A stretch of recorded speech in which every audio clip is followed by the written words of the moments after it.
What's going on? My back's still a bit sore. Okay, so a little bit longer than 6 weeks.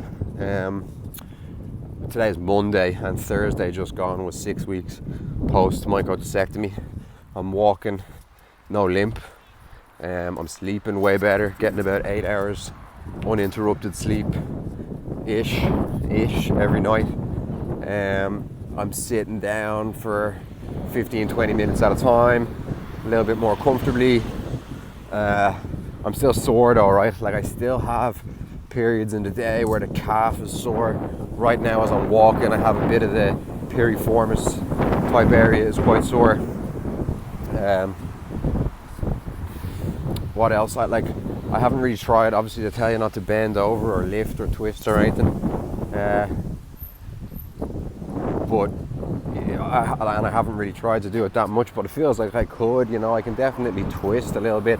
One thing I was noticing for the first few weeks after the surgery would be if I was lying in bed, lying on my back, and I turn my head left or right, that would stimulate and affect the pain in the lower body. Obviously, the nerve column and all that business is going to the head, or to the head, is going from the head down the spine to the lower body, so it makes sense that would be affected, but I would forget about it, I would get a text and I would turn my head and I would get a kind of a bang, and I've noticed that started to go away. I'm a little bit sore today and yesterday versus how I was maybe this time last week.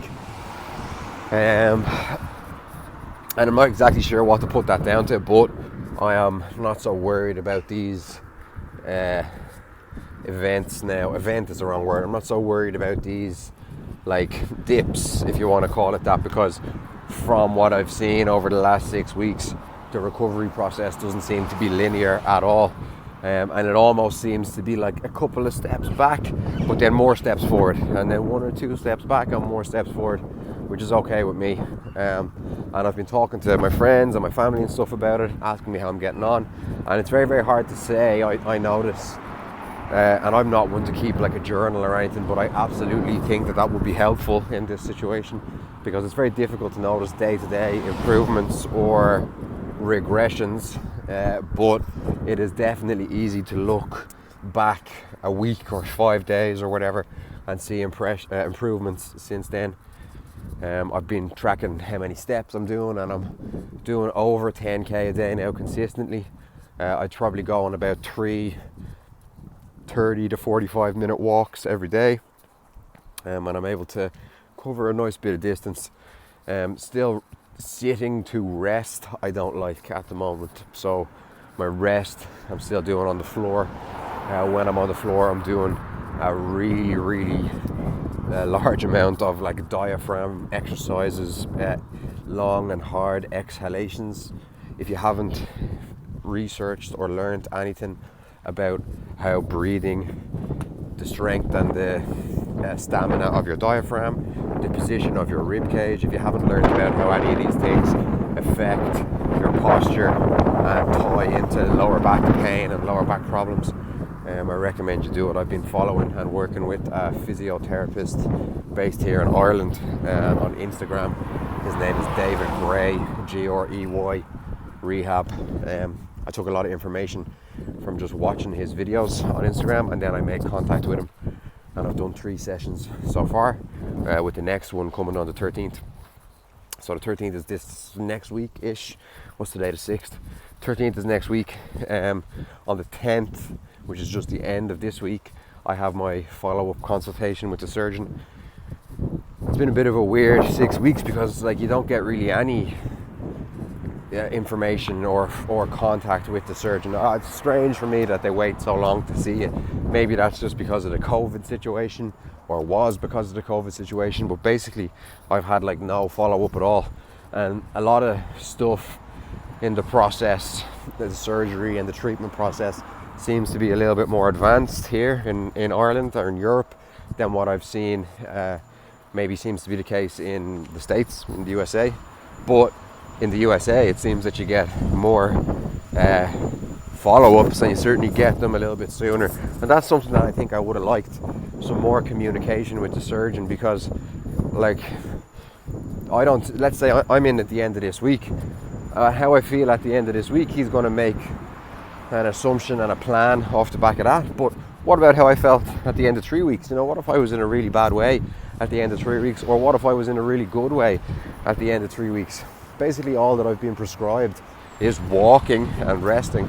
And I would be frustrated to find out that I should have been doing more, or I should have been doing less.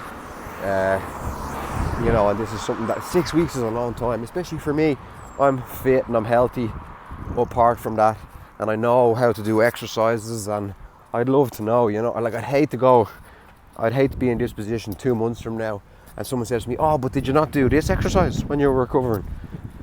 So yeah, a little bit frustrating. The physio I had every confidence in the surgeon and in the surgery and how he explained it and how he talked to me before and after and on the day. Very, very, very good. But the team and the physio and the follow-up surrounding that, I'm not really that happy with. Like, they never spoke to me about position of ribs, or they never spoke to me about my diaphragm or my breathing. They never spoke to me about the type of shoes that I should wear. They never spoke to me. But they never really spoke to me about much, really. They just give you some really, really basic exercises. I watched a guy making vids like this, and he was saying that he was a little bit fit, he knows his way around a few exercises, and in his follow-up they got him to do 5 bodyweight squats.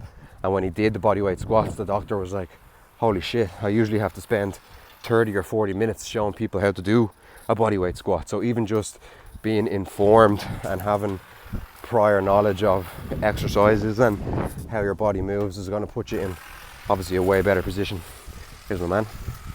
It's going to put you in a way better position for recovery. And I remember, and I encourage you guys to remember, if you're in the same position as me, that when you see stats for the surgery, you know, 20% of the time it fails.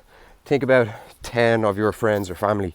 Do all of those people, are they fit and healthy? Is it fair to say that at least 20% of those 10 people aren't fit? Is it fair to say at least 20% of those people don't know how to do a bodyweight squat, or don't know even what their diaphragm is, or don't know about position of their feet or their ankles, you know? So if you're informed and if you're seeking further information beyond just what the hospital give you, I think you're putting yourself in a really, really good position.